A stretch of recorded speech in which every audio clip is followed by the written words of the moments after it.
I'm James Marriott. I am an opinion columnist at The Times, mainly covering culture, society, ideas. And James, you said The Times, but just to be abundantly clear, you were talking about The Times of London. Yes, the better times. Not the New York Times, just making sure. The good times. The old times, the original times, almost, you might say. Yeah, original better than old. Fair enough. We are here today to talk about an essay that you've written, which is about the end of reading and whether or not we live in effect, a post-literate society. Could you tell us a little bit about your moment of realization that we might be in a place where people have stopped reading? Good question. There probably wasn't a moment of realization. I've always loved reading. Since I was a kid, it's been the main thing that I've done. I've always been a bookworm. And I think I've always been aware that that's been somewhat unusual. But the older I've got, the more I've realized that reading is really not a popular thing. I think since I moved to London and since I've started going on the tube and going on the bus, even in that time, I think, which has only been about 10 years, books have disappeared from buses and tube carriages and been replaced by phones. And James, how old are you, if you don't mind me asking? I'm 33. Okay. So you're not that old, relatively well, speaking. I'm older than I feel, and I think also older than I look. I've always been quite baby-faced, so... But yeah, so it's something that I've sort of noticed ambiently, and I'm aware that when I say it sounds like exactly the kind of fuddy-duddy thing that newspaper columnists come along and say, but I do think that in the Could you explain what fuddy-duddy means for our American... Fuddy-duddy for American listeners. Yeah. I'm going to enrich their lives. What does it mean, sort of old-fashioned? Okay, so tell us why you're not being a fuddy-duddy then. Well, my case, and you know, listeners may disagree, is that this idea that nobody's reading anymore, which has been floating around in our culture since probably the 1990s, people began to talk about this. And there's been a school of thought that says this is a moral panic, you're over-worrying, this isn't a thing. In the last few years, we've had increasingly convincing evidence that reading has really fallen off a cliff in our society, especially in the 21st century. Also before, but I think certainly since the invention of the smartphone in 2007 when the iPhone was launched, and since smartphones became widespread in the early 2010s, reading has dramatically declined in society.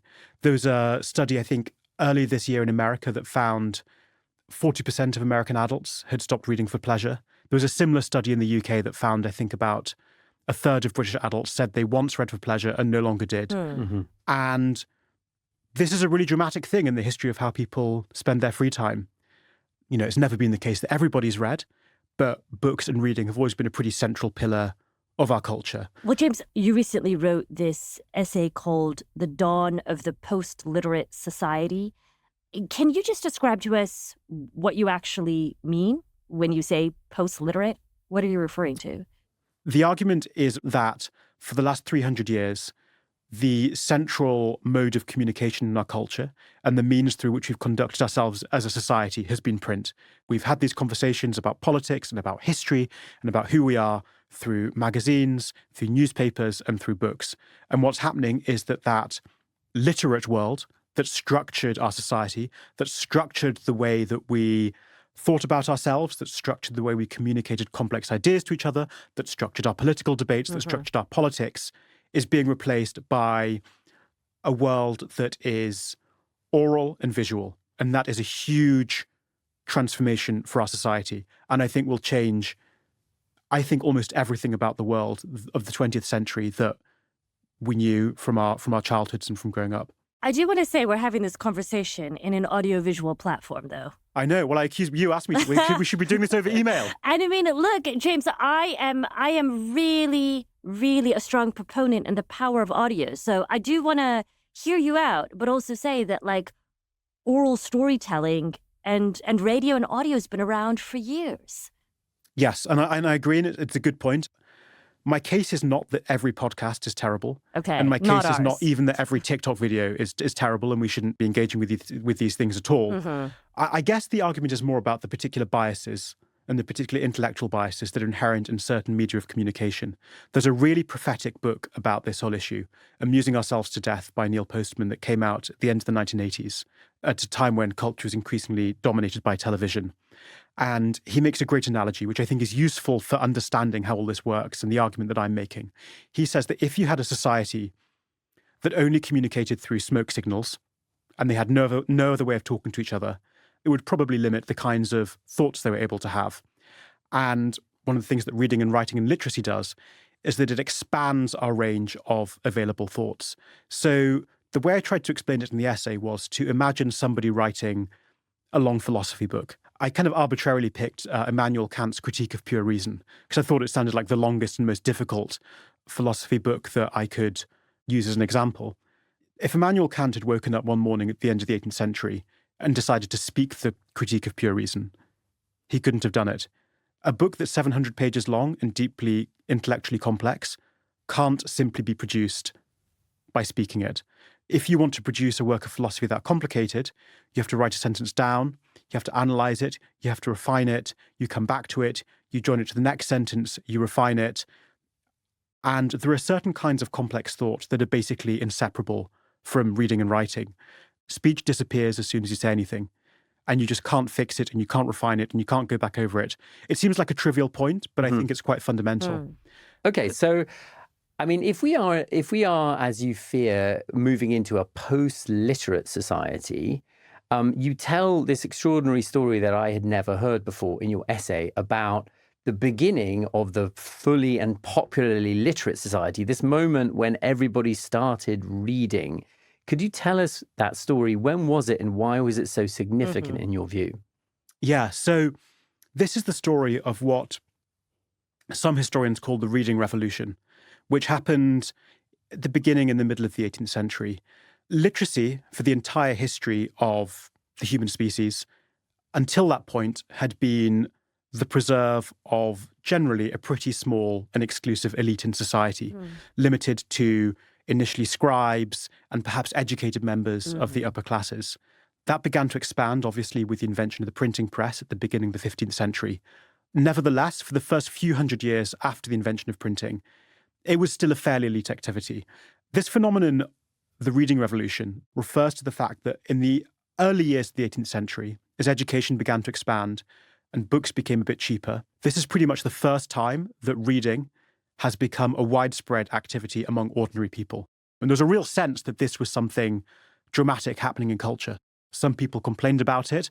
Some people were kind of marveling that you would go to a lending library in Germany and there would be ordinary soldiers reading books. Or you would go to a peasant's hut in rural England and in the bacon rack, there's a novel stuck up there. And at this point, for virtually the first time in history in a serious way, ordinary people have access to the kinds of knowledge contained in books.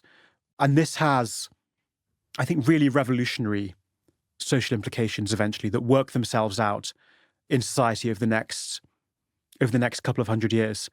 You know, James, we're nearing the 250th anniversary of the American Revolution, and the timeline you're describing of the 18th century, this is like the mid-1700s, is precisely when a lot of those conversations were happening in the United States. And so that makes me wonder what effect, from your vantage point, the Reading Revolution had on politics, on like physical, actual revolutions. So until the middle of the 18th century, policy discussions and foreign policy and domestic policy and taxes, these were all things that were discussed in the corridors of power among aristocrats and the social elite. And the important thing that the Reading Revolution does is that it gives access to these kinds of information about politics and policy to ordinary people. There have been interesting studies of what have sometimes called the forbidden bestsellers of pre-revolutionary France. Books that were officially banned, were printed overseas, and were immensely popular, detailing abuses of power in the regime. And suddenly people had a real access to information about the way that the state was abusing its power. And this eventually had really revolutionary implications because a state that had been able to present an idea of itself as glorious and impervious and powerful and just was suddenly undermined by information that was leaking out of it and being read by ordinary people in the street.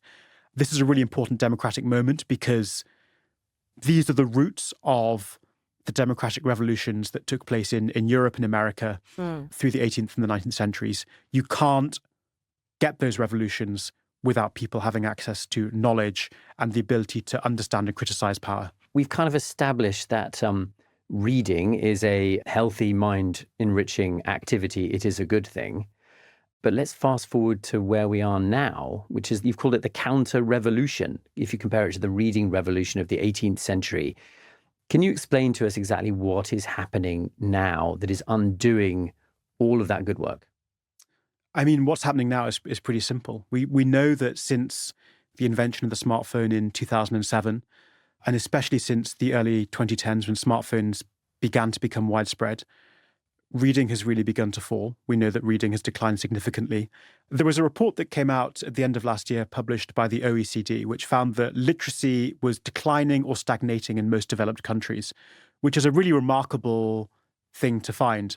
You know, I think once upon a time, a social scientist looking at a statistic like that might have thought that it meant something really dramatic had happened, like, you know, the education system had collapsed, or there'd been a civil war or a natural calamity, or it would take something really big for literacy to decline in a developed country with an advanced education system.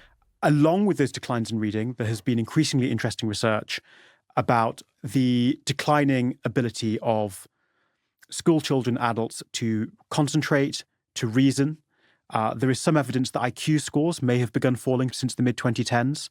My understanding is that American high school students' skills in maths, science, and literacy are now at their lowest level on record. There have been various measures of reasoning ability that seem to be falling. PISA scores, the global, I guess, insofar as there's a gold standard for international test scores for high school students, have been falling since about the mid-2010s. And it seems to be the case that various measures of human reasoning and intelligence have begun to decline. I mean, the other really depressing thing is increasing reports from universities that professors, even teaching English literature and even at prestigious universities, are giving up on assigning their students books, or will assign their students books and not expect their students to be able to finish those books. I've got friends who are academics and they say this is absolutely happening. It's a really significant moment for our culture, because a lot of these books that are being taught on English literature courses or on history courses have been handed down from generation to generation for hundreds, in the case of some classics, if you're doing a classics degree, for thousands of years. And we're reaching a point where it seems like we're no longer able to hand on those books and hand on that knowledge. There's a great essay laying all this out in the Financial Times by a journalist called John Byrne-Murdoch called "Have Humans Reached Peak Brain Power?" And he argues that smartphones, it's moot whether they're literally making us stupider. That's quite a strong assertion. But they certainly seem to be impairing our ability to realize our full intellectual potential.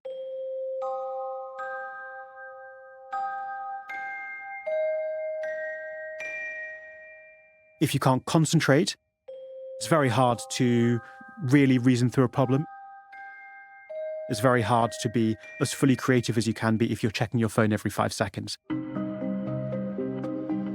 If you can't concentrate on a point and you can't reason through a point, it's very hard to engage seriously in a political debate.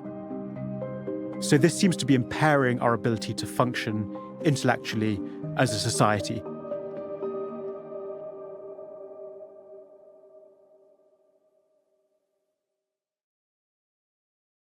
James, we'd like to break down with you the consequences of this decline in literacy, as you describe it. So the first that you've touched on there slightly already is education. The second would be, what's it actually doing to our democracy? Yeah, I think for me, this is the most important point. I think there's a way of thinking that it's very easy to get into in the 21st century. We've lived in democratic societies for a very long time. And I think you can begin to think that democracy is this kind of abstract virtue that has just fallen out of the sky into our laps from nowhere. And it will probably always exist somewhere. We're just so used to it. I think what it's harder to recognize is that modern democracy as we know it is a historically contingent phenomenon that grew up in a particular time and a particular place and a particular culture. And that culture was the highly literate societies of the 18th and 19th centuries. The feudal, autocratic, hierarchical society that existed in Europe before the invention of reading was very image-based. Monarchs and aristocrats enforced their power through impressive visual display, firework displays, parades, enormous buildings. The whole argument was an emotional and awe-inspiring one. And one of the important changes that literacy introduced was that it democratized knowledge and it gave people a way of seeing behind those impressive emotional displays. And people would begin to go, okay, well, the palace is very impressive, but why should a king be more powerful than a peasant?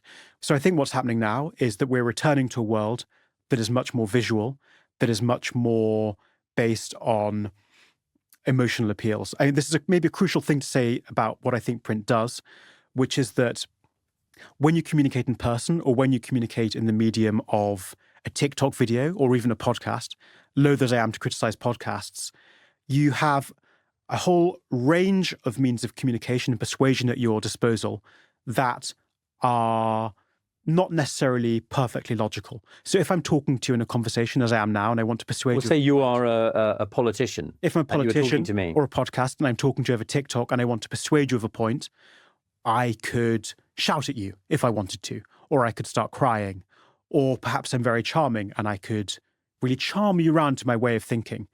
And we're human beings and we are very inclined to be persuaded by these emotional and social ways of communication. And I think a really important thing, perhaps the most important thing that print did in the way that it restructured our political discourse was that it removed our access to those illogical forms of communication. I'm an opinion columnist and I write a column every week. I would never say that print is perfectly logical. I'd never say that everything I've written is perfectly logical, but you really feel that you have a much more restricted range of persuasive techniques to rely on. You're forced much more to fall back on logic. All you can do in print is just fit a sentence after a sentence after a sentence after a sentence and try and build a logical argument. Everyone's noticed in a conversation that if there's someone who's like very tall and good looking and confident, they might get their point across much more effectively than someone who's well informed but less charismatic. Well, you are James... tall and good looking. No, I'm short and unconfident, and it's nice for you to say that I'm charming. Well, James, I would say here in the last several years in American politics, there has been a sense that the way of governing and that democracy has been elitist. I mean, that was sort of the rise in many ways of Donald Trump's campaign and then his presidency. And I hear everything you're saying, but one major question I've had, James, is you've talked a lot about how reading democratized knowledge, that reading democratized access to information. Yes. And in many ways, I think people would say, well, the internet has further democratized that access to information. I mean, there's a lot of socioeconomic inequality. And the great thing, I think, to many people about the internet was that a lot of people could suddenly access information that they might not otherwise have had access to. You know, it's very expensive to go to the best universities in this country. And I don't know that I think access to information on the internet is bad. In many ways, I think that it has increased access to information, that the internet has democratized opportunity and access to information. Now, what you do with it, you know, is up to you, but it has certainly increased the availability of information in much the same way that you describe the 1700s with the advent of the reading revolution. Yeah, I hear that case a lot, and I think it's superficially true. So in the age of print, if you wanted to write a book or a magazine article, there was still a pretty high bar to get over that. You had to probably have an education. You probably had to find a job at a newspaper and be employed by a newspaper. What social media has done is it's completely removed all those barriers. Anybody can post on Twitter and anybody can get their information out there, get their story out there. Now, obviously, this sounds like an incredibly democratic thing, at least superficially. More people can talk. And there is truth in that. I think the other side of it is that the effect of it has been much less democratic than it seems, because I think the average person's access to reliable information has fallen off a cliff since the invention of the internet. And although the old system of information production, when we got our information through institutions like newspapers and the BBC, superficially seemed elitist, there was actually something deeply democratic about that, because that meant everybody had access to accurate and reliable knowledge about the world.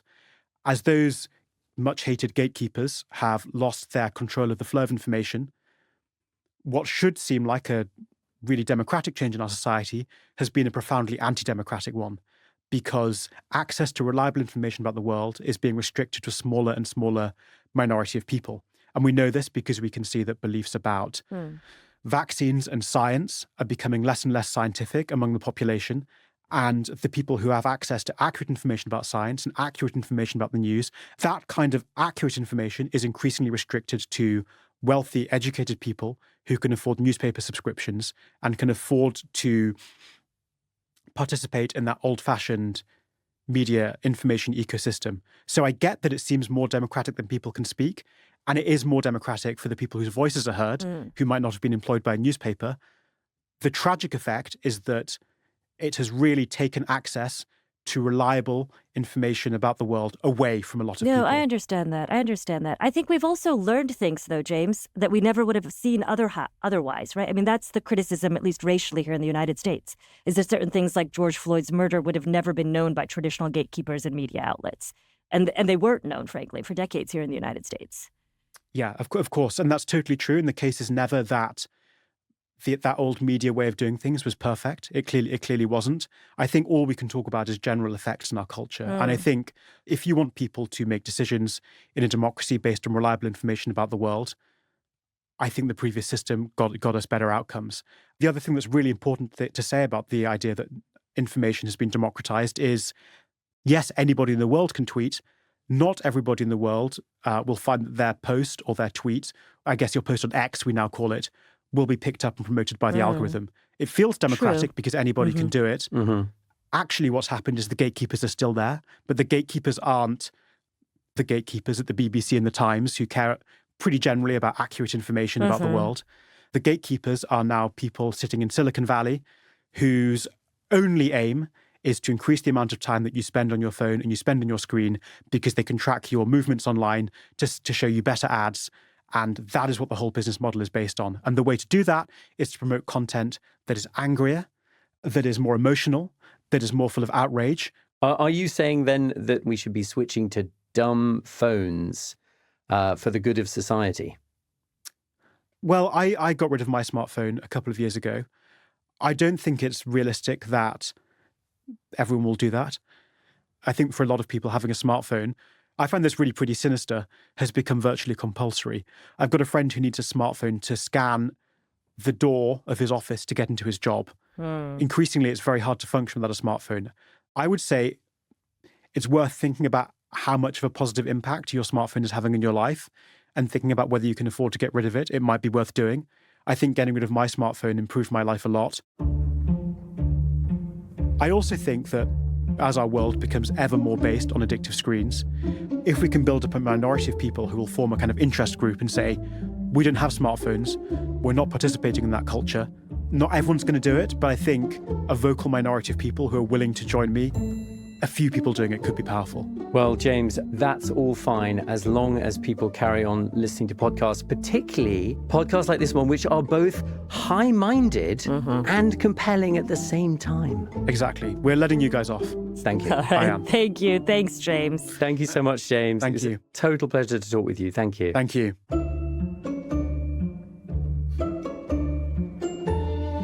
That was the writer James Marriott from The Times of London.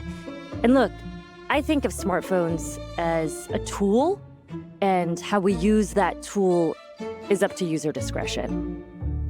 Because I think the idea that folks will all suddenly give up these remarkably beneficial and useful tools in some ways just doesn't seem realistic to me, Tristan. Oh, well, I think it really chimed with me. I mean, partly because my brain hurts from staring at a stupid little screen all day in my hand. And when I read his piece, I immediately wanted to go and read a book to try and prove to him that I still could.